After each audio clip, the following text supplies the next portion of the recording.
আসসালামু আলাইকুম রহমতুল্লাহ বরকাতুহু।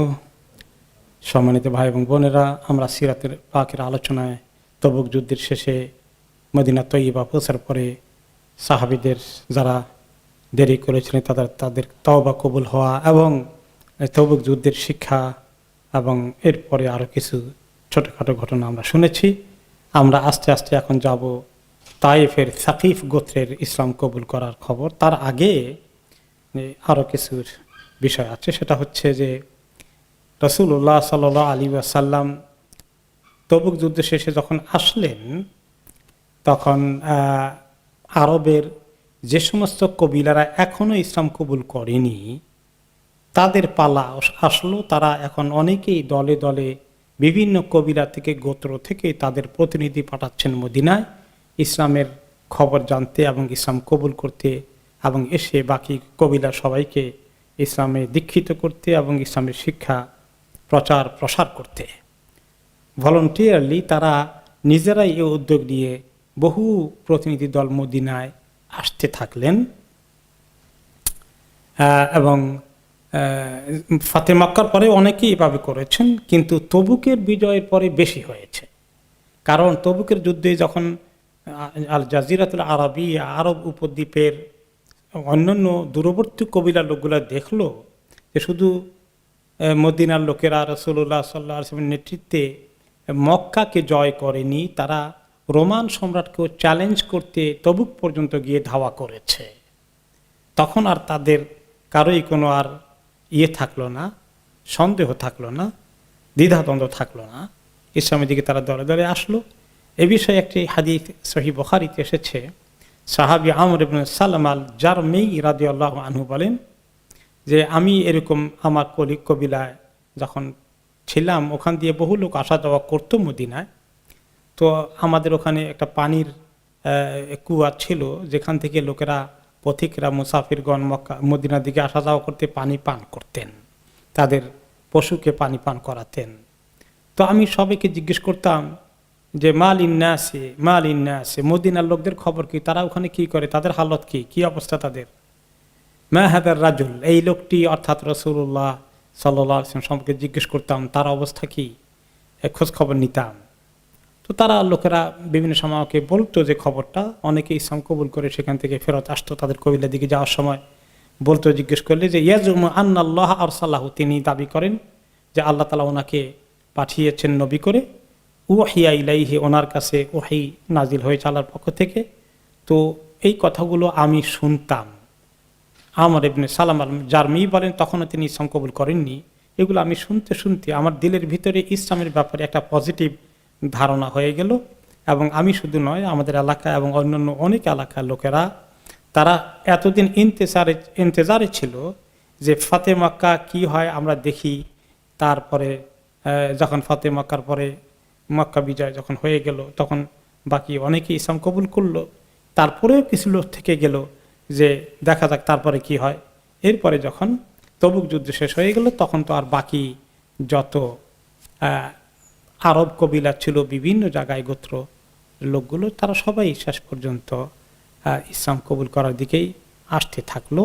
এবং সেই আশাটা তবুক যুদ্ধের আগেও এবং পরে কন্টিনিউ করে হিজরি 9ম সনে, 10ম সনে এবং হিজরি 11তম সনেও ওনার ইন্তেকাল পর্যন্ত মদিনায় এভাবে দলে দলে লোক আসা কন্টিনিউ করে। সেই দলে দলে আসার কথা সূরা নাসরের মধ্যে, ইদা জা নাসরুল্লাহর মধ্যে সূরা ফাতিহার মধ্যে আল্লাহ তাআলা বলেছেন কি, বা'দা আউযু বিল্লাহি মিনাশ শাইতানির রাজীম, ইদা জা নাসরুল্লাহি ওয়াল ফাতহ ওয়া রাআইতান নাসা ইয়াদখুলুনা ফি দীনিল্লাহি আফওয়াজা ফাসাব্বিহ বিহামদি রাব্বিকা ওয়াস্তাগফির ইন্নাহু কানা তাওয়াবা। এখানে যেটা আসছে যে হে নবী আপনি তখন দেখবেন আল্লাহর বিজয় এসে গেছে, আল্লাহর সাহায্য এসে গেছে, আর আপনি যখন দেখবেন লোকেরা দলে দলে ইসলামে দাখিল হচ্ছে তখন আপনি বেশি করে আল্লাহর প্রশংসায় তাসবিহ করেন এবং তার কাছে ইস্তেগফার করেন, তিনি তওবা কবুল করেন। এই এত বেশি এসেছে। বিশেষ করে 9ম হিজরি সন, এই সনকে ঐতিহাসিকগণ নাম দিয়েছেন সানাতুল উফুদ, বিভিন্ন প্রতিনিধি দলের বৎসর। এই বৎসর বহু প্রতিনিধি দল মদিনায় আসলো বিভিন্ন জায়গা থেকে। কোন কোন রেওয়াজ আছে প্রায় 70টার মতো প্রতিনিধি দল এসেছিল মদিনায় তবুকের পরে ইসলাম কবুল করার জন্য। তার মধ্যে যেগুলো গুরুত্বপূর্ণ সেগুলো আমরা আলোচনা করব, বাকি ছোটোখাটোগুলোকে আমরা হয়তো সবগুলোই আলোচনা করব না। তার মধ্যে সবচেয়ে বড় যে ঘটনা সেটা হচ্ছে সাকিফ। তাইফের সাকিফ একটি দুর্ধর্ষ কবিলা। এই কবিলাকে বিজয় করতে রাসূলুল্লাহ সাল্লাল্লাহু আলাইহি ওয়াসাল্লাম হুনাইনের যুদ্ধের পরে তাইফে তাদেরকে পরাস্ত করার জন্য বেশ কিছুদিন থাকলেন, কিন্তু কিছুতেই কিছু করা যাচ্ছে না। তারা এমনভাবে তাদের দুর্গে পাহাড়ের উপরে আশ্রয় নিয়েছে, নিচের থেকে সাহাবীরা যেই কিছু উঠতে গিয়ে তাদেরকে হামলা করতে যান, তাদের তীর বর্ষার কারণে ওনারা টিকতে পারেন না। আমরা শুনেছিলাম সিরাতের আলোচনায়। পরে রাসূলুল্লাহ সাল্লাল্লাহু আলাইহি ওয়াসাল্লাম সাহাবাদের সঙ্গে পরামর্শের ভিত্তিতে তাদেরকে আর ফার্দার অবরোধ কন্টিনিউ না করে তিনি মদিনার দিকে ফেরত চলে আসলেন। সেই কাহিনী আমরা শুনেছিলাম। এই হুনাইনের অনেকেই কবুল করলো তাইফের নিচের দিকের অংশে, কিন্তু উপরের দিকের দুর্ধর্ষ সাকিব গোষ্ঠী ইসলাম কবুল করেনি, তারা সেভাবেই থেকে গেল। এই সাকিব গোত্রের অন্যতম একজন সম্মানিত লিডার, একটু কিছুটা ইয়াং পর্যায়ে লিডার ছিলেন উরওয়া ইবনে মাসউদ আস-সাকাফি। তিনি যখন দেখলেন যে রাসূলুল্লাহ সাল্লাল্লাহু আলাইহি ওয়াসাল্লাম তাইফের সাকিব গোত্রের বিরুদ্ধে অবরোধ প্রত্যাহার করে মদিনার দিকে চলে যাচ্ছেন, ওনার ভিতরে একটা রিয়েলাইজেশন আসলো। তিনি অনুধাবন করলেন আমরা বোধহয় একটা ভালো জিনিস মিস করছি। তিনি খুবই বুদ্ধিমান জ্ঞানী একজন নেতা ছিলেন। তো তিনি নিজে রবিউল আউয়াল মাসে মদিনা যখন নবী করিম সাল্লাল্লাহু আলাইহি সাল্লাম চলে আসছেন মদিনার দিকে, তখন তিনি ওনাকে ধরার জন্য পিছু পিছু রওনা করে দিলেন। বহু দূর এসে মদিনার দিকে রওনা করার পথের মাঝখানে এসে তিনি রাসূলুল্লাহ সাল্লাল্লাহু আলাইহি ওয়াসাল্লামের সঙ্গে দেখা করে ফেললেন। সাকিব গোত্রের অন্যতম নেতা উরওয়া ইবনে মাসউদ রাদিয়াল্লাহু আনহু। এরপরে তিনি ইসলাম কবুল করে বললেন, ইয়া রাসূলুল্লাহ, আপনি আমাকে যদি অনুমতি দেন তাহলে আমি আমার কওমের কাছে চলে যাই, তাদেরকে আমি ইসলামের দাওয়াত দিতে চাই। রাসূলুল্লাহ সাল্লাল্লাহু আলাইহি সাল্লাম আশঙ্কা প্রকাশ করে বললেন, ইন্নী আখাফু আন ইয়াকতুলুক, তুমি পারবে? আমার কাছে মনে হচ্ছে, আমার আশঙ্কা হচ্ছে তারা তোমাকে কতল করে ফেলবে। উরওয়া ইবনে মাসউদ আস-সাকাফি রাদিয়াল্লাহু আনহুর খুব একটা আত্মবিশ্বাস ছিল, কনফিডেন্ট ছিল যে সাকিব গোত্রের লোকেরা ওনাকে খুবই সম্মান করে। এত বেশি মায়া মমতা এবং সম্মান করে তিনি বললেন, ইয়া রাসূলুল্লাহ, আনা আহাব্বু ইলাইহিম মিন আবকারিহিম, আমি তাদের কাছে অত্যন্ত প্রিয় ব্যক্তিত্ব। তাদের কারো যার সন্তান হয়নি, প্রথম সন্তান হয়েছে, যেভাবে প্রথম সন্তানকে মানুষ খুব বেশি খুশি হয়ে যায় এবং আদর করে প্রথম সন্তানটা পেয়ে, এইরকম তারা আমাকে সম্মান করে আদর করে।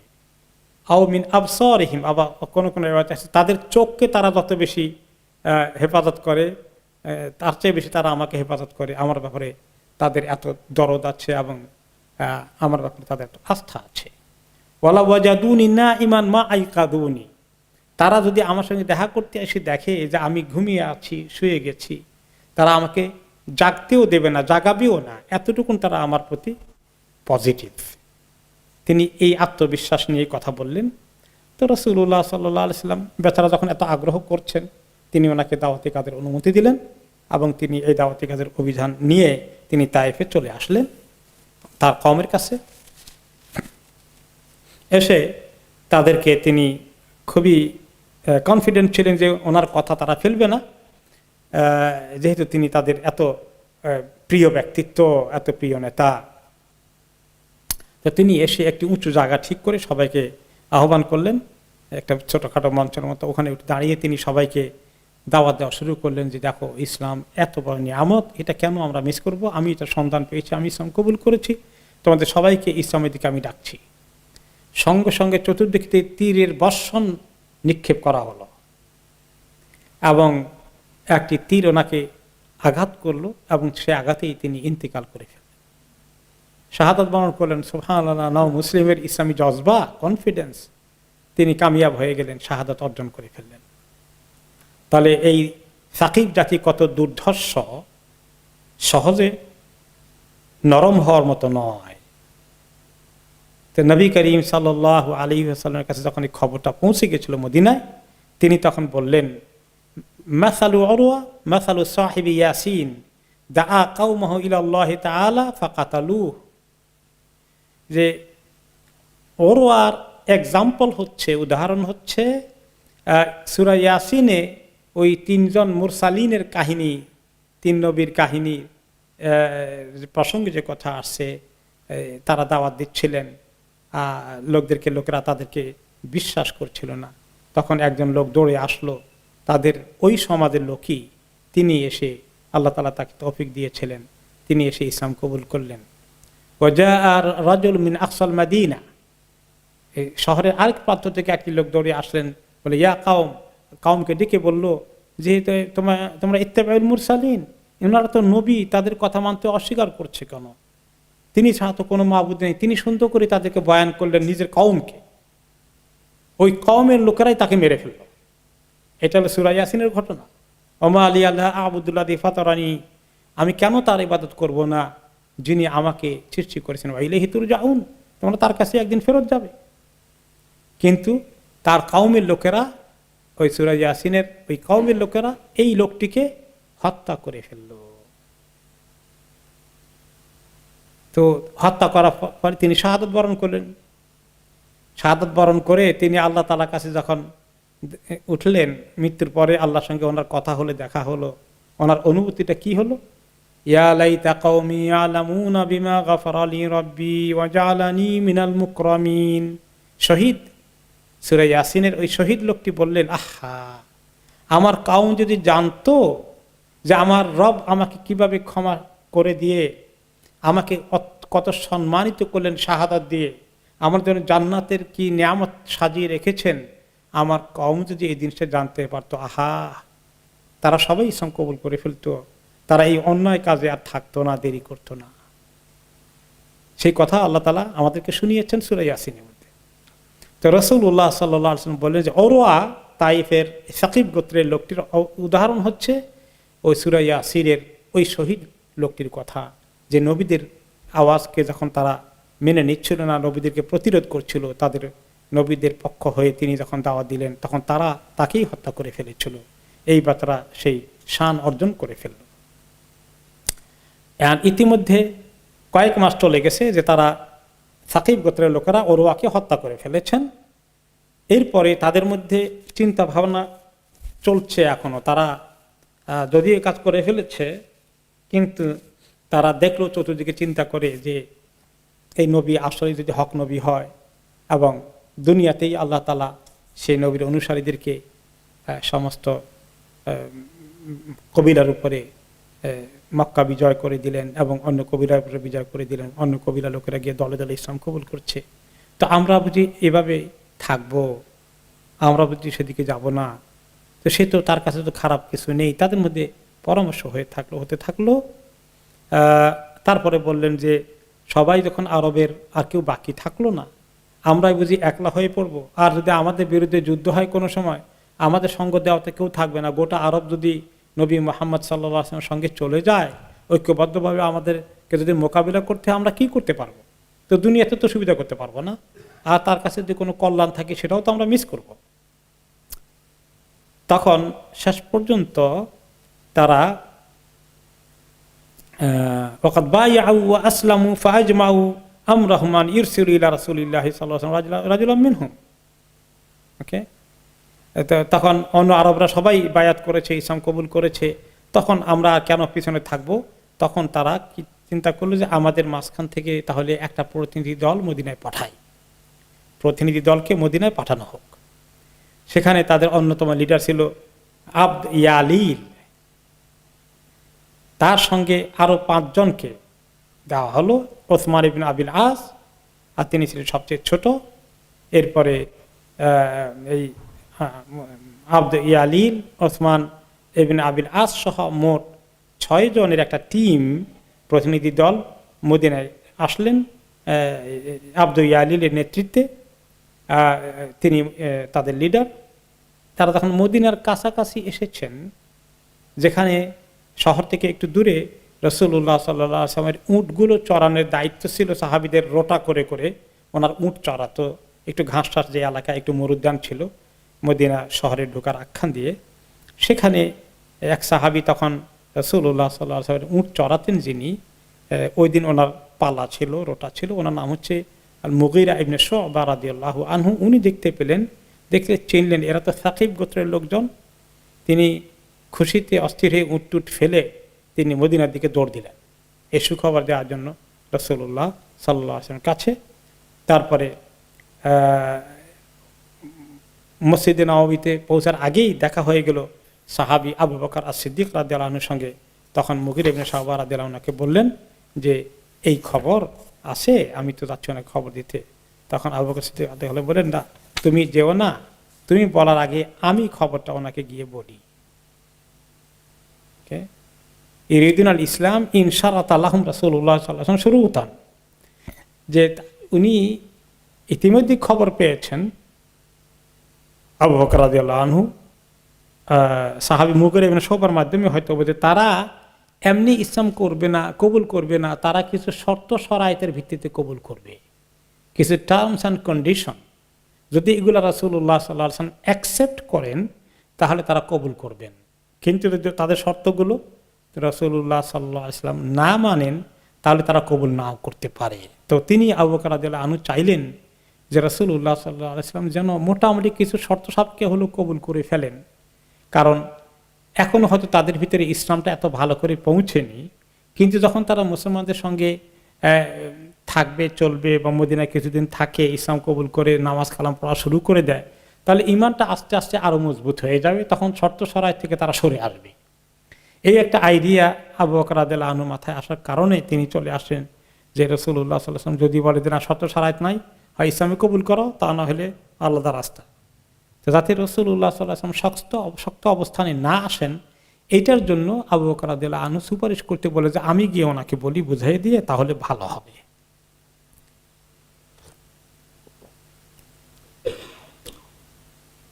তারপরে আবু বকর রাদিয়াল্লাহু আনহু যখন বললেন যে তারা এসেছে, তাদের মাইন্ডে কিছু শর্ত শরায়েতের চিন্তা আছে, ইয়া রাসূলুল্লাহ আপনি তাদেরকে কিভাবে ডিল করবেন, একটু আমরা ধীরে সুস্থে পরিকল্পনা করেই তাদের সঙ্গে ডিল করতে হবে। কিন্তু রাসূলুল্লাহ সাল্লাল্লাহু আলাইহি ওয়াসাল্লাম তাদের সুসংবাদটা শুনেই তিনি খুব খুশি হয়ে গেলেন, খুবই খুশি হয়ে গেলেন যে আলহামদুলিল্লাহ হয়তো আল্লাহ তাআলা তাদেরকে তৌফিক দেবেন। এরপরে তখন আবার দৌড়ে মুগীরা ইবনে শুবা চলে গেলেন ওই তাদেরকে এগিয়ে নিয়ে আসতে, প্রতিনিধি দলকে রাসূলুল্লাহ সাল্লাল্লাহু আলাইহি ওয়াসাল্লামের কাছে আনার জন্যে। তো উনি তাদেরকে বলে দিলেন যে নবী করিম সাল্লাল্লাহু আলাইহি ওয়াসাল্লামকে তোমরা কিভাবে সালাম করবা, কিভাবে ওনার সঙ্গে কথা বলবা, একটু আদবের সাথে, কারণ তারা বেদুইন লোকজন তো একটুখানি রূঢ় আচরণ করে, তিনি তারা যাতে ওনার প্রতি সম্মানের সাথে আচরণ করে, সালামটা যেন ইসলামী তরিকায় দেয়, এগুলো সব শিখাই টেখাই দিলেন। তো তারা তো আসলো, এসেই তারা জাহিলি তরিকায় সালাম দিল, ইসলামী তরিকায় না। আইম সাবাহান, তারা যেটা বলতো শুভ প্রভাত, সকাল আপনার শুভ হোক, এরকম। তারপরে রাসূলুল্লাহ সাল্লাল্লাহু আলাইহি ওয়াসাল্লাম তাদেরকে খুব যত্ন সহকারেই ওয়েলকাম করলেন, খুব আগ্রহ সহকারে, এবং তাদেরকে যথাযথ সম্মান দিলেন, এবং তাদেরকে তিনি মসজিদেই থাকার ব্যবস্থা করে দিলেন। তোমরা থাকো কয়েকদিন, খাওয়া দাওয়া করো, নামাজ কালাম জয়েন করো, দেখো শোনো কি অবস্থা। মসজিদের পাশেই অবশ্য উনি একটি কোব্বা, একটি তাঁবুর মতো খাটিয়ে দিয়েছিলেন একদম, সেখানে তারা থেকে ওই মসজিদের নামাজ কিভাবে পড়ে লোকেরা, তারপর কোরআন কিভাবে শিখে, এগুলো দেখার তাদের সুযোগ হতো আর কি। তারপরে তারা বেশ কয়েকদিন ওখানে ছিলেন, এবং তিনি রাসূলুল্লাহ সাল্লাল্লাহু আলাইহি ওয়াসাল্লাম তাদেরকে ইসলামের কথা বুঝাচ্ছেন, শোনাচ্ছেন, বায়ান করছেন। তারপরে কথা বলতে বলতে তারা একদিনেই কবুল করে ফেলছে না। তারা বলছে যে ঠিক আছে, আপনার কথা রাখলাম, ইসলাম কবুল করব, তবে আমাদের কয়েকটা শর্ত আছে। ওই যে লিডার যে আব্দে ইয়ালিল, তিনি বলে যে কয়েকটা জিনিস আমাদেরকে অ্যালাউ করতে হবে যেটা আপনি অন্যদেরকে অ্যালাউ করেন নাই। বলে কি সেটা?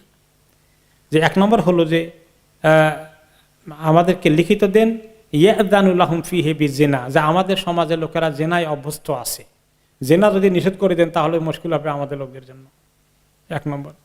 দুই নম্বরে রেবা, সুদ আমাদের অর্থনীতির একেবারে প্রাণ, এটাও যদি নিষেধ হয়ে যায় মুশকিল আছে, এটাও অ্যালাউ করতে হবে আমাদেরকে।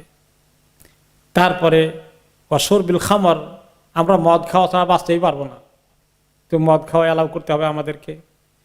ও তারপরে আর এই যে নামাজ পড়ে যে এত কষ্ট করি, আপনারা এত কষ্ট পারবো না, নামাজের থেকে আমাদেরকে অব্যাহতি দেওয়া লাগবে।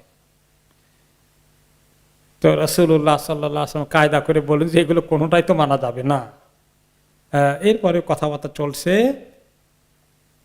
আবার আরেকবার আলাপ আলোচনা হলো। তারা বলে যে দেখেন, যাই ইসলাম কবুল করি আর না করি, তা আপনি আমাদের বিরুদ্ধে কোনো সময় যুদ্ধ করবেন না, কবুল না করলেও।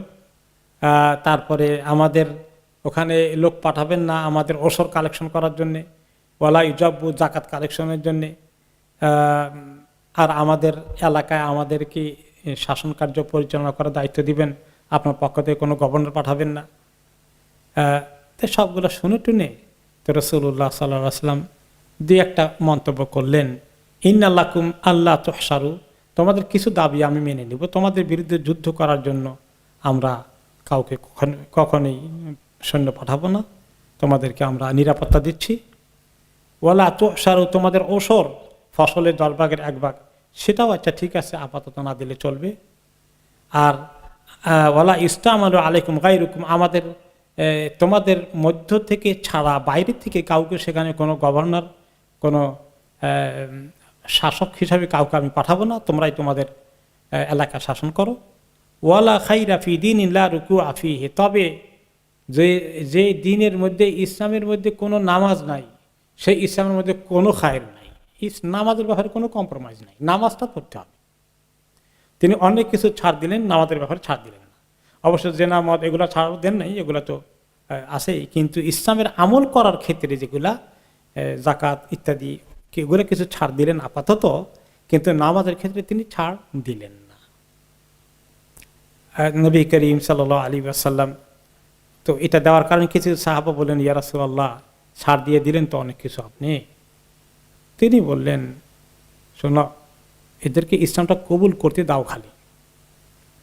সাইয়াতাসাদ্দাকুনা ওয়া ইউজাহিদুনা ইদা আসলামু, তারা যদি ইসলামটা কবুল করে ফেলে, দেখবে তারা সদকা, দান, খয়রাত এবং জাকাত এগুলোও দেবে, এমনকি তারা আল্লাহর রাস্তায় জিহাদ করবে। একটু গ্রাজুয়ালি আসতে দাও, একটু আস্তে আস্তে আস্তে আস্তে দাও। তারপরে তারা শেষ পর্যন্ত নিজেরা পরামর্শ করে টোরে পরে আসি বললো আবার আরেকবার, মানে অনেকদিন কথাবার্তা এইভাবে হচ্ছে আর কি। তার ফাইনাল ডেতে তারা এসে বললো, নাম লাকা মা সাআলতা, খালাস, হে আল্লাহ রাসূল, আপনি যা চাইছেন আমরা সব এখন মেনে নিলাম। ওয়া আসলামু, আর তারা ইসলাম কবুল করে ফেললো। ওয়াশতারাতু আন ইয়াতাওয়াল্লা রাসূলুল্লাহ সাল্লাল্লাহু আলাইহি ওয়াসাল্লাম হাদমাল লাত ওয়া আল্লা ইয়াকসিরু আওসানাহুম বিআইদিহিম। ওকে, আর বললেন যে ইয়া রাসূলুল্লাহ, আরবের সবচেয়ে অন্যতম বড় মাবুদ কিন্তু তাদের এলাকায় লাত, যে লাত, মানাত, উজ্জা, লাতটা তাদের ওখানে, এটা এক বিরাট দেবতা আর কি ওই গোটা আরবের মধ্যে। যে এটা অন্য কাউকে যে ভাঙতে দিয়েন না, এটা আপনি নিজে ভাঙবেন, কারণ তারা মনে করছে ওইটার মধ্যে এত পাওয়ার আছে, অন্য কেউ ভাঙতে গেলে সে নিজেই শেষ হয়ে যাবে, একমাত্র রাসূলুল্লাহ সাল্লাল্লাহু আলাইহি ওয়াসাল্লাম ছাড়া ওটা কেউ ভাঙতে পারবে না। যদি ওইটা ভাঙতে হয় আপনি কিন্তু নিজে আসতে হবে ভাঙার জন্য। আর ওয়া আল্লাহ ইয়াকসিরু আওসানাহুম বিআইদিহিম, আর আমাদের কাউকে দিয়ে আমাদের মূর্তিগুলো ভাঙতে দিয়েন না, আমরা পারবো না, এত মায়া মহব্বত করছি, রেসপেক্ট করছি মূর্তিগুলোকে সারা জীবন, এখন কেমনে নিজের হাতে ভাঙবো, সেগুলোর জন্য আপনি কাউকে পাঠিয়ে দিয়ে ভাঙিয়ে দিয়ে না হয়, কিন্তু বড়টা কিন্তু আপনাকে ভাঙতে হবে, অন্য কেউ পারবে না। যাই হোক, রাসূলুল্লাহ সাল্লাল্লাহু আলাইহি ওয়াসাল্লাম তো জানেন যে আল্লাহ তাআলা পরিবর্তন দিবেন ইনশাআল্লাহ। তো তারা ইসলাম কবুল করে ফেললো, নামাজ ধরে ফেললো। তখন রমাদান মাস ছিল, তারা রমাদানের বাকি মানে মাঝখানে বা শেষ দিকে তারা পৌঁছেছিল। যে কয়েকদিন রমাদানের বাকি থাকলো তারা রোজা রাখা শুরু করে দিল। বেলাল রাদিয়াল্লাহু আনহু তাদের জন্য ইফতার, সাহুর সব কিছু নবী করিম সাল্লাল্লাহু আলাইহি ওয়াসাল্লামের কাছ থেকে এনে প্রোভাইড করতেন, খাওয়াতেন, এবং তারা বেশ মাশাআল্লাহ রোজা টোজাও রাখলো। এরপরে সাকিফের এই দলটি এখন শেষ পর্যন্ত তাদের এলাকার দিকে ফেরত চলে যাবে। তখন তারা বললেন, ইয়া রাসূলুল্লাহ, আমাদের মধ্যে নামাজ পড়ানোর জন্য একজনকে আপনি আমির বানিয়ে দেন বা ইমাম নিযুক্ত করে দেন, কে আমাদের নামাজ পড়াবে। আমরা তো এখন 6 জন ইসলাম কবুল করেছি, বাকিরাও আশা করি অনেকে কবুল করবে, নামাজ কে পড়াবে এটা আপনি ঠিক করে দেন। এতে বোঝা যায় তাদের ভিতরে ইসলাম মোটামুটি ঠিকই ঢুকেছে, মাশাআল্লাহ, আস্তে আস্তে ঢুকছে। তখন তিনি সেখানে ওসমান ইবনে আবিল আস রাদিয়াল্লাহু আনহুকে নামাজ পড়ানোর দায়িত্ব দিলেন। তিনি ছিলেন সবচেয়ে ছোট, আর সবাই মুরব্বী, তিনি একটু ইয়াং। তো ওনাকে কেন, ছোটজনকে কেন ঠিক করলেন? এই সাহাবীর একটা, ওসমান ইবনে আবিল আস রাদিয়াল্লাহু আনহু খুব আগ্রহী ছিলেন। তিনি যতদিন মদিনায় ছিলেন, তিনি আসলে সবাই ওই বাকি 5 জন ইসলাম কবুল করার আগে ছোটজন কিন্তু আসলে সবার আগে ইসলাম কবুল করে গোপন রাখছেন। রাসূলুল্লাহ সাল্লাল্লাহু আলাইহি ওয়াসাল্লাম গোপন রাখতে বলেছেন, কারণ উনি যদি ইসলাম কবুল করে ফেলেন তাহলে এটা তাদের মধ্যে একটা বিরূপ প্রতিক্রিয়া সৃষ্টি করে কিনা, এই জন্য উনিও ওনার ইসলামকে লুকায়ে রাখছেন। রাসূলুল্লাহ সাল্লাল্লাহু আলাইহি ওয়াসাল্লাম সেটাকে ফাঁস করেননি, প্রকাশ করেননি। আর উনি কি করতেন, যখন এরা দুপুরবেলা খাওয়া দাওয়া করে একটু রেস্ট নিত বা কোনো সময় তারা একটু ঘুমাতো, তিনি ওই সময় চট করে এসে সাহাবীদের কাছে থেকে কোরআন শিখতেন। স্বয়ং রাসূলুল্লাহ সাল্লাল্লাহু আলাইহি ওয়াসাল্লামের কাছে গোপনে গোপনে কোরআন শিখতেন, সূরা মুখস্থ করতেন, দিন শিখতেন। উনি খুবই আগ্রহী ছিলেন। তো এগুলা তিনি অনেক কষ্ট করে যখন এগুলা ভালো করে কোরআন শিখছেন, দিন শিখেছেন, রাসূলুল্লাহ সাল্লাল্লাহু আলাইহি ওয়াসাল্লাম তাকে খুবই মহব্বত করতেন। এবং পরে যখন যাওয়ার সময় তারা এই কোয়ালিটি একজন ইমাম চাইলো, তখন নবী করিম সাল্লাল্লাহু আলাইহি ওয়াসাল্লাম কে লক্ষ্য করে আবু বকর সিদ্দিক রাদিয়াল্লাহু আনহু তিনিও টার পেয়েছে। তিনি বললেন, ইয়া রাসূলুল্লাহ, ইন্নী কাদ রাআইতু হাদাল গুলামা ইয়াকসিদু মিন আহরাসিহিম আলা তাফাক্কুহি ফিল ইসলাম তাআল্লুমুল কুরআন। আবু বকর রাদিয়াল্লাহু আনহু বলেছিলেন, ইয়া রাসূলুল্লাহ, এদের মধ্যে দেখতে পাচ্ছি এই ইয়াং মানুষটা সাংঘাতিক কোরআন শেখার ক্ষেত্রে, ইসলামের দ্বীনের নলেজ শেখার ক্ষেত্রে সাংঘাতিক আগ্রহী। তো এই জন্যই তারা যখন বলল যে আমাদের একজন ইমাম ঠিক করে দেন, রাসূলুল্লাহ সাল্লাল্লাহু আলাইহি ওয়াসাল্লাম তখন বললেন এই ওসমান ইবনে আবিল আস রাদিয়াল্লাহু আনহুকে, যে তিনি বরঞ্চ কোনো কোনো রিওয়ায়াত আছে তিনি বললেন, ইয়া রাসূলুল্লাহ, ইজআলনি ইমামা কওমি, আমার লোকদের তো ইসলামের অবস্থা ভালো না, ভালো করে শিখলো না, তা আপনি যদি ভালো মনে করেন আমাকে ইমাম হিসেবে দায়িত্ব দিয়ে দেন, দেখি আমি তাদের পেছনে তখন আপনার পক্ষ থেকে দায়িত্ব পেলে কাজ করতে আমার সুবিধা হবে। তো রাসূলুল্লাহ সাল্লাল্লাহু আলাইহি ওয়াসাল্লাম বলেন, আনতা ইমামুহুম, তুমি তাদের ইমাম। ওয়াক্তাদি বিআদআফিহিম, তাদের যখন নামাজ পড়াবে দেখবে তাদের মধ্যে দুর্বল কে তারটা খেয়াল করবা। তার মানে যদি বেশি বুড়া টুড়া থাকে, লম্বা চূড়া কেরাত পড়ো না, মোটামুটি যাতে কষ্ট না হয় বুড়োদের, এটা খেয়াল রেখো। ওয়াত্তাখিদ মুআযযিনান লা ইয়াখুযু আলা আযানিহি আজরান, আর তোমার এই কওম থেকে একজনকে মুয়াজ্জিনের অ্যাপয়েন্টমেন্ট দিও, যে মুয়াজ্জিন আজান দিয়ে মানে তার বেতন নিবে না। তো মুয়াজ্জিন আজান দিয়ে বেতন নেওয়া কি নাজায়েজ নাকি? নাজায়েজ আছে, কিন্তু আজান যদি কেউ ভলান্টিয়ারলি দেয় বেতন না নিয়ে, তার অনেক পুরস্কার আছে। আল মুআযযিনুনা আতালু আনাকান ইয়াউমাল কিয়ামা, কিয়ামতের দিন আল্লাহ তাআলা মুয়াজ্জিনদেরকে সম্মানিত করবেন। সমস্ত মানুষের মধ্যে তাদের ঘাড়টা একটু উঁচু হয়ে যাবে। সবাই দেখবে যে এই উঁচু লোকগুলো, ঘাড়ওয়ালা এবং মাথা উঁচু কাদের দেখা যায়, এরা সবগুলো মুয়াজ্জিন, তারা আযান দিয়েছে ফি সাবিলিল্লাহ, এর বিনিময়ে বেতন নেয়নি।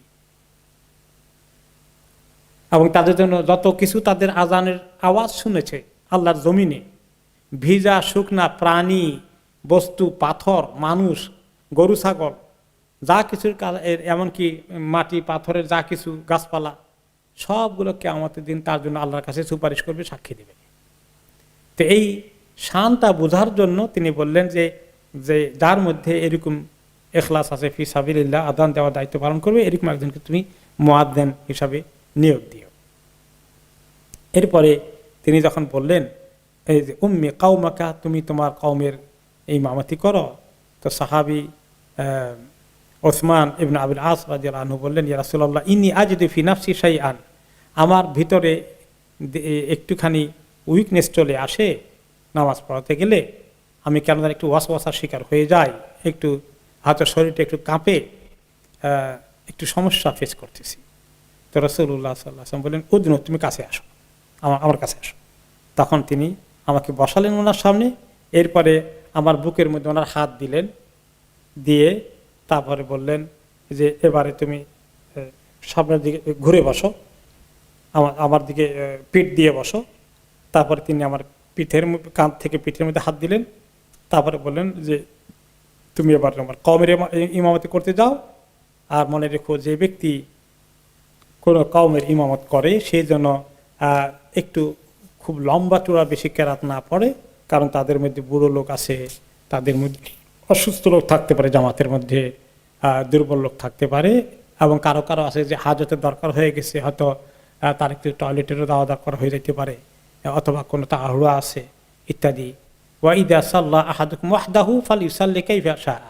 আর কেউ যদি তোমাদের একলা নামাজ পড়ো কোনো সময়, তাহলে তুমি যত লম্বা করতে চাও কোনো অসুবিধা নাই। জামাতের ইমামতি করতে হলে মোটামুটি একটা রিজনেবল পর্যায় পর্যন্ত, খুব লম্বা যেন না হয়ে যায়। এই ব্যাপারে তিনি আরো বলেছেন যে তিনি আমাকে সাইজ ঠিক করে দিলেন, হাত্তা ওয়াক্কাত আলী, আমাকে কতটুকু লম্বা করতে পারবো নামাজে। তিনি সূরা ইকরা বিসমি রাব্বিকাল্লাযী খালাকা, এই সূরার সাইজটা দিয়ে বলেন যে এতটুকুন পরিমাণ পড়বা। তো ইকরা বিসমি রাব্বিকাল্লাযী খালাক এর সাইজ কদ্দুর, পুরো 1 পৃষ্ঠা না, আধা পৃষ্ঠার থেকে একটু বেশি, তাই না, 1.25 পৃষ্ঠার মতো। এই পরিমাণ তুমি যদি তেলাওয়াত করো তাহলে এটা রিজনেবল হয়, লোকদের কষ্ট কম হয়। এখানে আমরা শিখতে পেলাম যে ইমাম যদি খুব লম্বা না করে, কিছু শর্ট করে, এটা ভালো। আর শর্ট করা মানে সবসময় একেবারে ছোট ছোট সূরা তা নয়। আমরা সাইজ দেখলাম ইকরা বিসমি রাব্বিকাল্লাযী খালাক, আবার ফজরের সময় একটু লম্বা হবে, বাকি নামাজগুলোর সময় আরেকটু শর্ট হবে, এগুলো তো কিছু, এবং মাগরিবে আরও কিছুটা শর্ট হয়। এগুলা নবী করিম সাল্লাল্লাহু আলাইহি ওয়াসাল্লাম অন্য সময়ের তেলাওয়াতের সূরা কেরাত পড়া নামাজের মধ্যে ইমামতিতে, সেগুলা পরবর্তী পর্যায়ে এসেছে।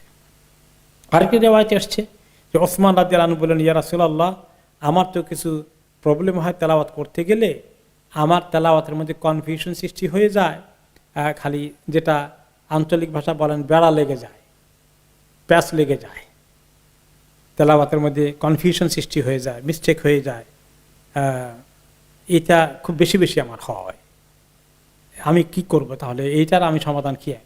তখন তিনি বললেন, যাকা শায়তানুন ইউকালু লাহু খিনজাব ফাইদা আহসাসতাহু ফাতাআওয়াদ বিল্লাহি মিনহু ওয়াতফুল আলা ইয়াসারিকা সালাসান।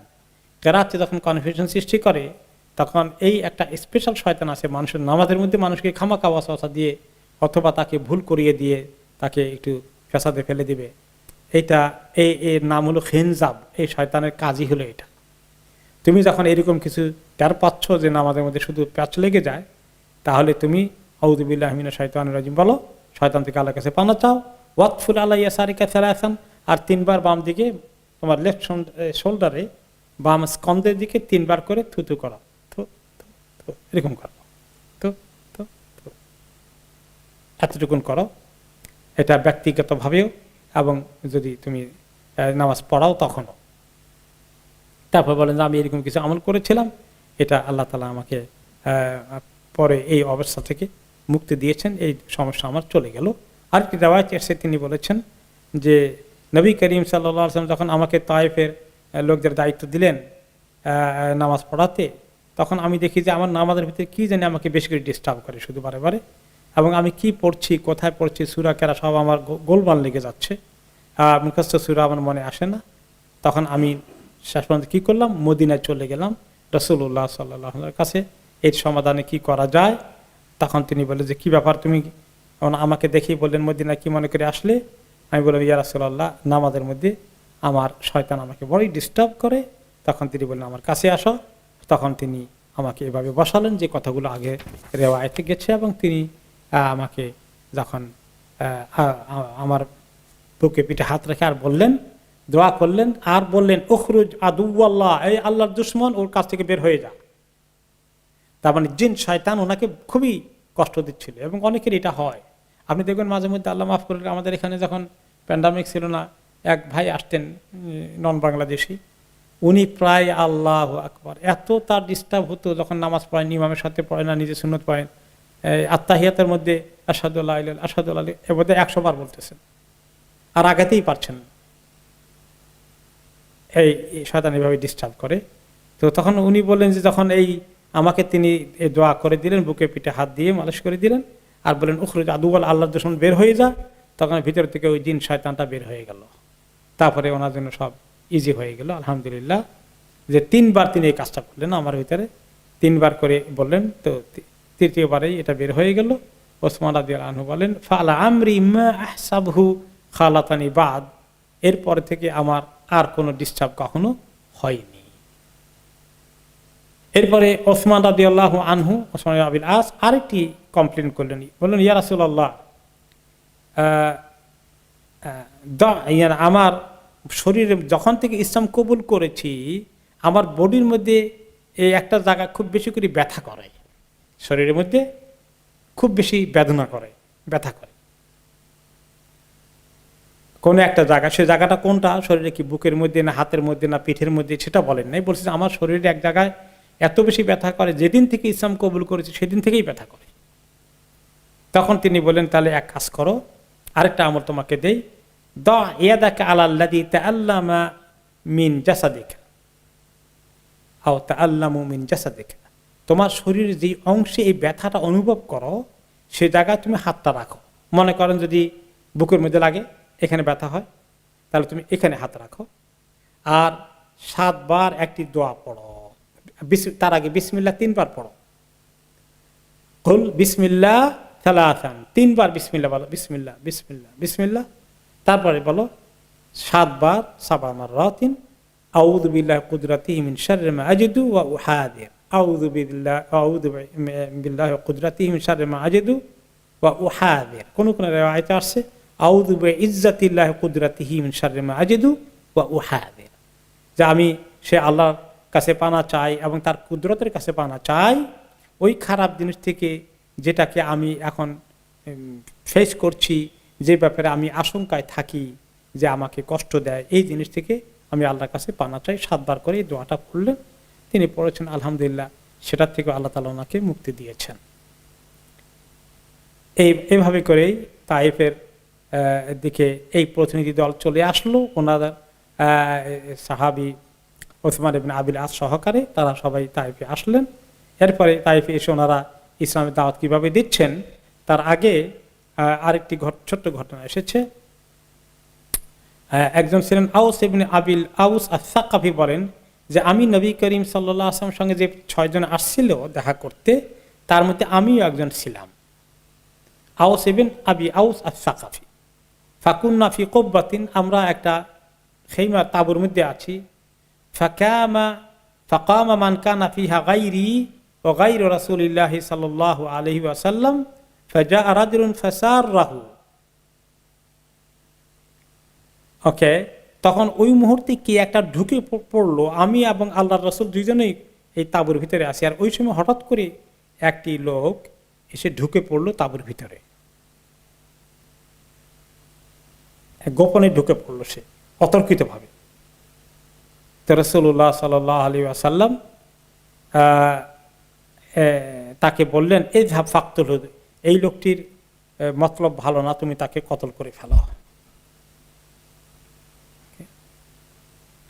তারপরে বললেন রাসূলুল্লাহ সাল্লাল্লাহু আলাইহি ওয়াসাল্লাম, এই কথা বলার পরেই রাসূলুল্লাহ সাল্লাল্লাহু আলাইহি ওয়াসাল্লাম আবার বললেন আল্লাহু ইয়াশহাদু আল্লা ইলাহা ইল্লাল্লাহ, আচ্ছা এই লোকটা কি কালিমাতুশ শাহাদা সাক্ষী দেয়নি, সে কি ইসলাম কবুল করেনি?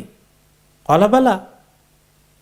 ওকে, তখন ওই লোকটি বললেন আউস ইবনে আবি আউস আস-সাকাফি, হ্যাঁ সেটা তো বলেছে ঠিকই, ওয়ালাকিন্নাহু ইয়াকুলুহা তাআউযুদান, সে এই কথাটা বলেছে নিজেকে বাঁচানোর জন্য শুধুমাত্র। তো নবী করিম সাল্লাল্লাহু আলাইহি ওয়াসাল্লাম তখন বললেন যে না, যাকে তিনি নির্দেশ দিয়েছিলেন হত্যা করার জন্য তাকে তিনি ডাকলেন, যে ওকে ডেকে নিয়ে আসো, সেই জন্য তাকে কতল না করে। তো এসে বললেন, তখন যখন রাসূলুল্লাহ সাল্লাল্লাহু আলাইহি ওয়াসাল্লামের কাছে ওই লোকটি আসলো, তখন তিনি বললেন না থাক, তুমি তাকে কতল করো না। উমিরতু আন উকাতিলান নাস হাত্তা ইয়াকুলু লা ইলাহা ইল্লাল্লাহ, যে ব্যক্তি লা ইলাহা ইল্লাল্লাহ পড়ে ফেলবে আমাকে নির্দেশ দেওয়া হয়েছে তাকে আর কতল করা যাবে না। ফাইদা কালুহা হারুমাত আলাইয়া দিমাউহুম ওয়া আমওয়ালুহুম ইল্লা বিহাক্কিহা, যখন এই কথা বলে ফেললো তাদের মাল জান মাল সব আমাদের কাছ থেকে হারাম হয়ে গেল, তারা মুসলিম হয়ে গেল, তাদের আর আমরা কোনো তাদের প্রতি আক্রমণ করতে পারবো না, তারা নিরাপত্তা পেয়ে গেল। তো এখন সে এটা কি যান বাঁচানোর জন্য বলেছে না জেনুইনলি বলেছে সেটা পরে দেখা যাবে। যদি পরে কোনো দুশ্মনী শত্রুতার লক্ষণ খুঁজে পাওয়া যায় তখন দেখা যাবে। কাজে এই মুহূর্তে তাকে ছেড়ে দাও, তাকে তোমরা নিরাপত্তা দিয়ে দাও। যাই হোক, এটা আসার আগে এই ঘটনা ঘটেছিল। এরপরে এই প্রতিনিধিরা তখন তায়েফে চলে আসলেন সবাই। তারা প্রায় অর্ধ মাস ছিলেন মদিনায়, রমাদানের শেষ অর্ধেক ছিলেন। তারপরে রমাদানের শেষ করে তায়েফের দিকে চলে আসলেন। নবী করিম সাল্লাল্লাহু আলাইহি সাল্লাম তাদেরকে অনেক সম্মান করেছিলেন, অনেক যত্ন করেছিলেন, খাবার দাবার সব কিছু ভালো ব্যবহার করেছিলেন। এবং কিছু উনি সবসময় কোনো প্রতিনিধি দল যখন বিদায় নিত ভালো করে কিছু হাদিয়া তোহফা দিতেন, দিয়ে সুন্দর করে বিদায় দিলেন। আর সাকিব গোষ্ঠীর লোকেরা তারা আসলো তাইফে। এসে তারা এটা সঙ্গে সঙ্গে ডিক্লেয়ার করলো না যে আমরা ইসলাম কবুল করে এসেছি, কারণ তাদের পরিণতি হবে ওই ওরওয়া ইবনে মাসউদ আস-সাকাফির মতো হয়ে যাবে। তারা জানে যে সহজে এরা ইসলাম কবুল করবে না, এটা একটা বড় দুর্ধর্ষ জাতি। তো তারা তাদের আসল ইসলামকে লুকিয়ে রাখলো। ও আযহারুল হুজনা ওয়াল কাআবা, তারা একটা করলো, স্ট্র্যাটেজি নিল যে আমরা সবাই প্রচণ্ড দুশ্চিন্তা এবং মানে বড় ধরনের চিন্তা ভাবনা পেরেশানি আমাদের চেহারায় ফুটে তুলব তাদের কাছে, কওমের কাছে, যে আমরা বড় দুশ্চিন্তা নিয়ে ফেরত আসছি। তারপরে যে এত দুশ্চিন্তা কেন তোমাদের? বলে যে খাওয়াফুহুম বিল হারবি ওয়াল কিতাল, যে দেখো অবস্থা তো ভালো না, ওদিকে তো খুব প্রস্তুতি চলছে আমাদেরকে অ্যাটাক করে, আগের মতো না, যুদ্ধ করে সব কিন্তু এবারে মেসাকার হয়ে যাবে। এই দুঃসংবাদ নিয়ে আসছে তোমাদের জন্য। আতাইনা রাজুলান ফাদদান গালিদান কাদ যাহারা বিস-সাইফি ওয়া দানা লাহুন নাস, তারা একটা কায়দা করে বলল যে এমন এক লোকের কাছে গেলাম, রাসূলুল্লাহ সাল্লাল্লাহু আলাইহি ওয়াসাল্লাম কাছে ইঙ্গিত করে বলে যে এই লোকটা এত কঠিন হৃদয়ের, এত মারাত্মক মানে রক্তপাত সে করতে চায়, তরবারি দিয়ে সবাইকে সে দমন করে ফেলবে, এই দুশ্চিন্তা নিয়ে আমরা ফেরত আসছি, তার কাছে কেউ কুলাবে না, সে মারাত্মক অবস্থা তো দিতে। তো তারপরে ফাআরাদা আলাইনা উমুরান শিদাদান আবাইনাহা আলাইহি, আমাদের কাছে আলাপ আলোচনা করতে গিয়ে এমন কিছু শর্ত সরাই দিল, এত শক্ত এত কঠিন, আমরা সেগুলো মানতে পারলাম না। ও সাআলানা আন নাহদিমান লাত, আমাদেরকে বলল আমরা যেন নিজের হাতে লাতকে, আমরা যে বড় মাবুদ, আমাদের সবচেয়ে বড় দেবতা, তাকে একদম তার মূর্তিকে চুরমার করে দেই। অনুবতেলা আমওয়ালানা ফির রিবা, আর তার এই আমাদের যে সমস্ত সম্পদ আমরা সুদে খাটাই এগুলো সব বাতিল ঘোষণা করতে হবে, আর কোনো সুদ খাওয়া যাবে না। ওয়ানুহাররিমুল খামরা ওয়াজ জিনা, আমাদের সমাজে মদ পান জেনা ব্যভিচার কিছুই করা যাবে না। তো এগুলা আমরা তো হতাশ হয়ে এসেছি, অবস্থা তো মোটেই সুবিধা না, কি করা যায় এখন? ফাআখাযাত সাকিফুন নাখওয়াতাল জাহিলিয়া, তো সাকিফের লোকেরা এগুলা শুনে তাদের ভিতরে সাংঘাতিক জাহিলি প্রবণতা আসলো। ওইটাই যে আল্লাহু লা নাকবালু হাদা আবাদান, যে আল্লাহর কসম এই সমস্ত অন্যায় শর্ত, এই সমস্ত জুলুম, এই সমস্ত কঠিন শর্ত কোনোটা মানব না আমরা, তার সঙ্গে আমাদের কোনো কম্প্রোমাইজ হবে না। তখন ওনারা ওনাদের স্ট্র্যাটেজি অনুযায়ী বললেন, তাহলে এক কাজ করো, আসলিহু সিলাহা ওয়া তাহাইয়াউ লিল কিতাল, তাহলে ঠিক আছে তোমরা এক কাজ করো, অস্ত্র শস্ত্র রেডি করো, যুদ্ধের জন্য রেডি হয়ে যাও, তারা কিন্তু আসবে আমাদেরকে আক্রমণ করতে।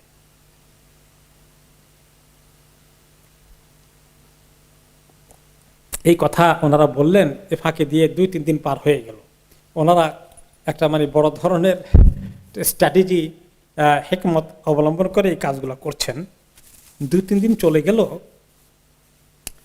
তারা এখন চিন্তা পড়ে গেল, আল্লাহ ফতে মক্কার পরে, তখন তো মুহাম্মদ মক্কা ফতে করে টায়ার্ড হয়ে গেছেন, হাওয়াজেন হুনাইনের যুদ্ধে পরাজিত হয়ে গেল, তারা ইসলাম কবুল করলো, আমরা মোটামুটি ঠিকই থাকলাম, আমরা আত্মরক্ষা করেছিলাম, যদিও আমাদেরকে সে পরাজিত করতে পারেনি, কিন্তু আমরাও তো তাদেরকে আক্রমণ করে শেষ করতে পারিনি। এখন মদিনায় গিয়ে সে তবুক ঘুরে এসে এখন তো সে বিশ্ববিজয়ীর অবস্থানে চলে যাচ্ছে, এখন আমরা পারবো কি আসলে? আমরা তো যতই লম্ফ করি না কেন মনে হয় পারবো না। তাদের ভিতরে আস্তে করে দুর্বলতা ঢুকছে, আসলে এটাই ওনাদের স্ট্র্যাটেজি ছিল। তারপরে তখন তারা বলল, এই 6 জনকে লক্ষ্য করে, শোনো, আল্লাহি মা লানা বিহি মিন তাকাত, আমাদের কোনো শক্তি নাই এই মুহাম্মদের শক্তির সঙ্গে লড়াই করা। ওয়াকাদ আদাখাল আরাবা কুল্লাহা, গোটা আরবকে সে পরাভূত করে ফেলেছে, সবাইকে নিয়ন্ত্রণ তার হাতে চলে গেছে। ফারজিউ ইলাইহি ওয়া আতুহু মা সাআলা ওয়া সালিহু আলাইহি, তোমরা এক কাজ করো, আবার যাও তার কাছে, যা বলে সব মেনে আসো, যাও সন্ধি টন্ধি করে আসার দরকার নাই, বাবা যুদ্ধে, তার সঙ্গে যুদ্ধ করে টিকার কোনো সম্ভাবনা নাই। তখন ওনারা 6 জন এবারে বললেন, তাহলে বসো, আসল কথা বলি। তো ওনারা আসল কথা বলে দিলেন যে, দেখো, তোমরা যেভাবে চিন্তা করেছ আমরা তাই চিন্তা করেছি, এই রক্তপাত করে কোনো লাভ নাই, আমরা নিশ্চিত পরাজিত হব।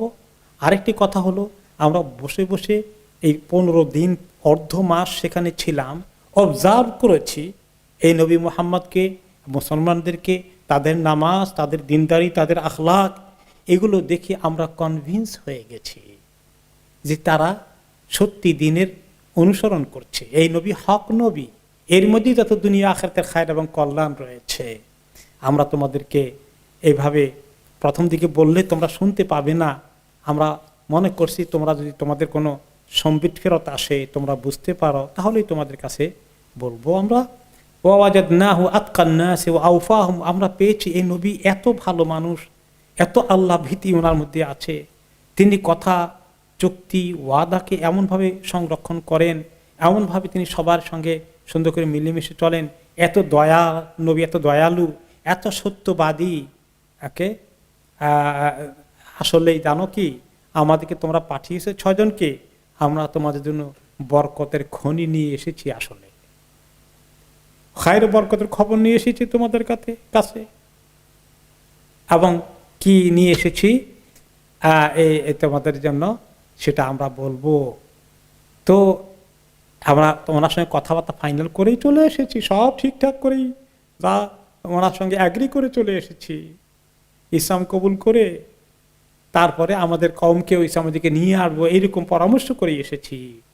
তখন সাকিফের লোকেরা বলল, লিমা কাতাম তুমুনা হাদাল হাদিদ ও গামাম তুমুনা আসাদাল গাম, তো এত কিছু ফাইনাল করে আসছ, আর আমাদেরকে এই কাজটা এটা গোপন রাখলে, আর আমাদেরকে এত চিন্তায় ফেলে দিলে, 2-3 দিন তো আমাদের ঘুম নাই, কি করি, এত কষ্ট দিলে কেন আমাদেরকে, আগে বলে দিলেই তো হতো।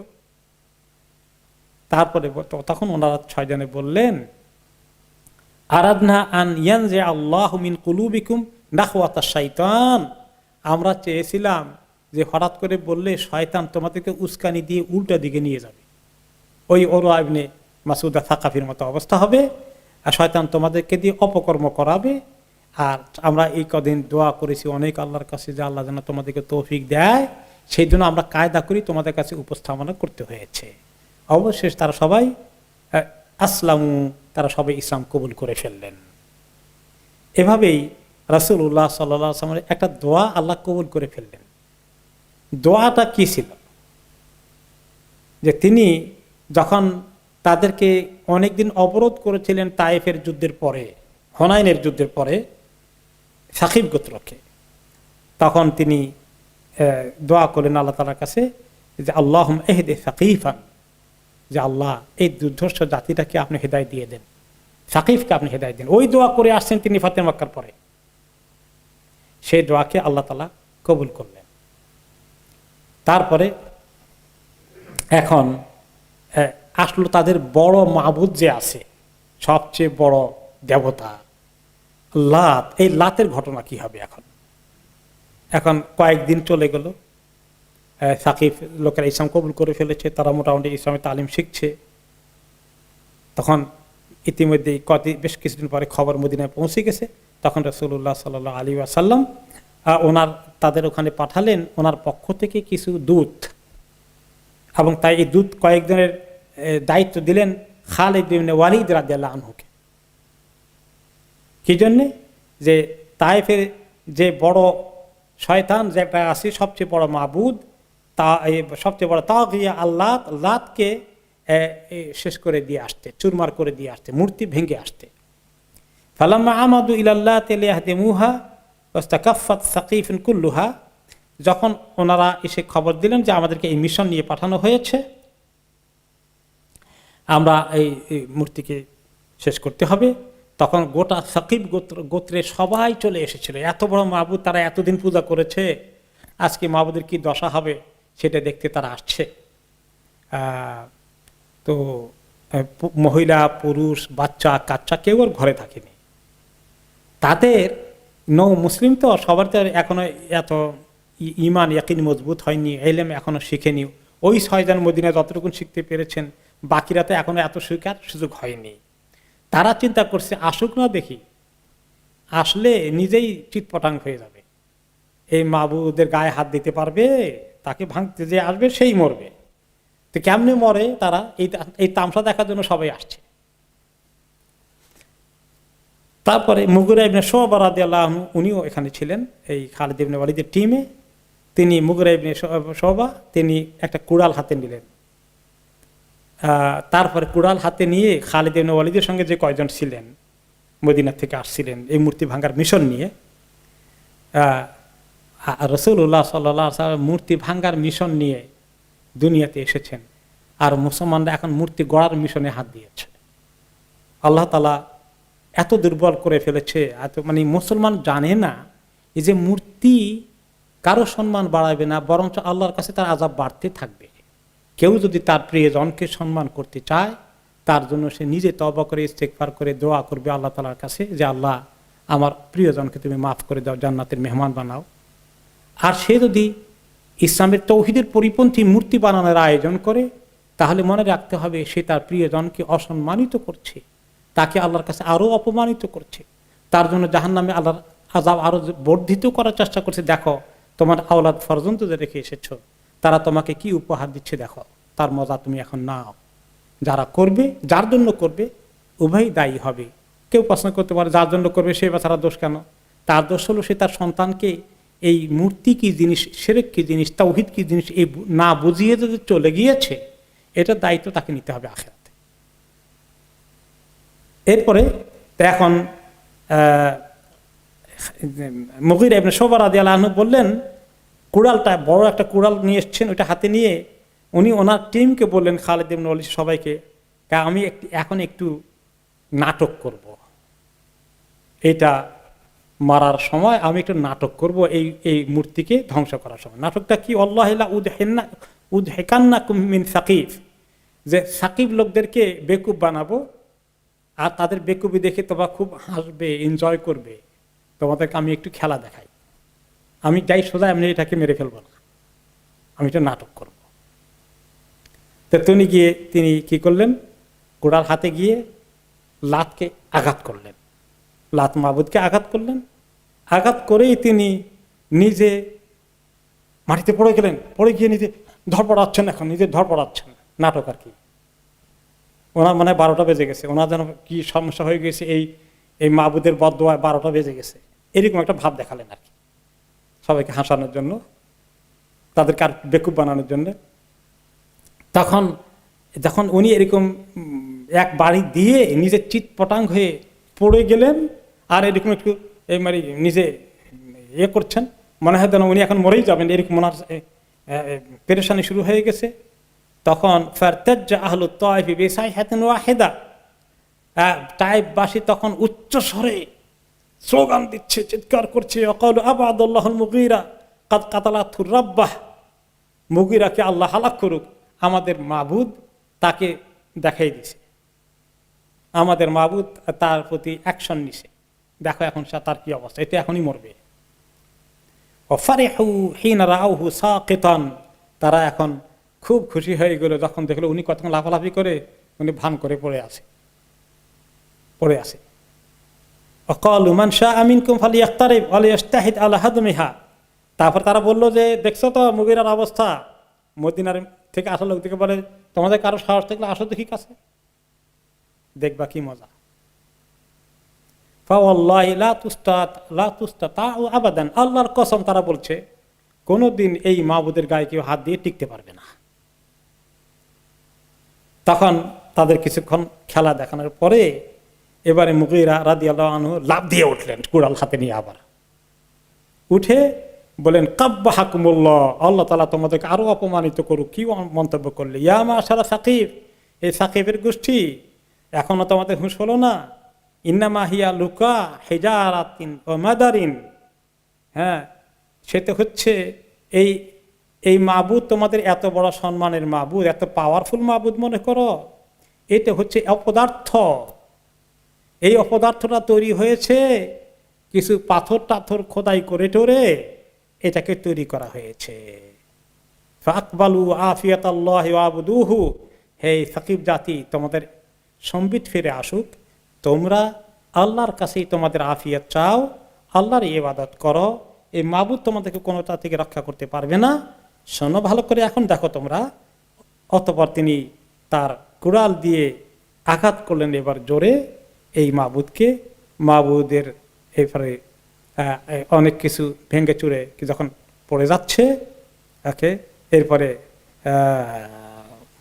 সেখানে তিনি একটা একটা করে পাথর যখন ভাঙছেন এবং ভাঙতে ভাঙতে মাটির সঙ্গে মিশিয়ে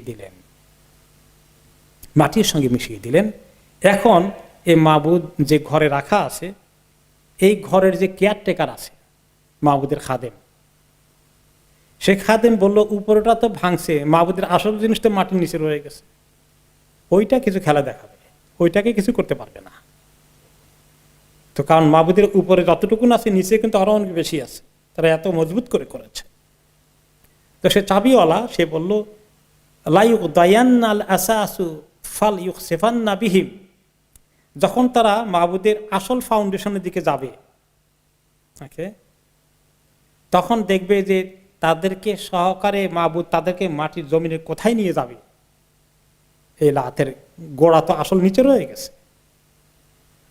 তখন মুগীরা যখন এই কথা, তাদের কথাবার্তা শুনলেন, তখন তিনি খালেদ রাদিয়াল্লাহু আনহুকে বললেন, দানি আহফিরু আসাসা, খালেদ আমাকে অ্যালাউ করেন আপনি, আমি এটার খুঁড়ে তার আমি ফাউন্ডেশন বের করে নিয়ে আসি। তারপরে তিনি মাটির থেকে ওটা ফাউন্ডেশনকে নিয়ে আসলেন। অঞ্চাজাউ হলি ইয়াহা, আর ওটা নিচে দেখেন কত তারা সোনা গয়না অনেক কিছু তার নিচে জমা করে রেখেছে, মনে করছে আসল পাওয়ার ওই জায়গায়। ওয়াখাদু থিয়াবাহা, এবং তার কাপড় চোপড় সবগুলো ওখান থেকে যা কিছু দামি জিনিস রাখছে ওগুলো সব কিছু খুলে বের করলেন। বা বুহিতাত সাকিফ, তখন গিয়ে সাকিব গোত্রের লোকেরা সব বেকুব হয়ে গেল, আর কথা নাই, হতভম্ব।